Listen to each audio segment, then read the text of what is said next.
Constitution bench. اب constitution bench پہ as far as practical کی بات ہے, ہمارے پاس ٹوٹل 15 ممبرز تھے. 15 ممبرز میں سے کانسٹیٹیوشن بینچ کی بات کر رہا ہوں, 15 ممبر میں سے 2 وہ ممبرز تھے جو پشاور ہائی کورٹ میں آتھر ججز تھے, وہ 2 نکل گئے, رہ گئے 13 میں سے ایک ہمارے آنریبل ممبر نے بیکاز آف یور کل کے جو آپ نے شاید ایلیگیشن لگائی یا مجھے نہیں سمجھ آ رہی کیا تھا, اس کی وجہ سے انہوں نے ریکیوز کر, کہ میں مناسب نہیں سمجھتا ایک شخص مجھ پہ اس طرح الزام لگا رہا ہے, وہ ریکیوز کر گیا.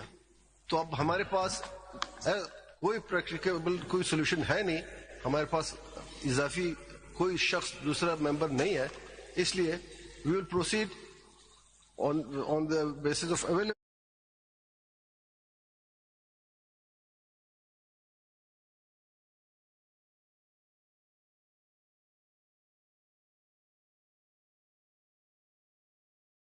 ممبرز.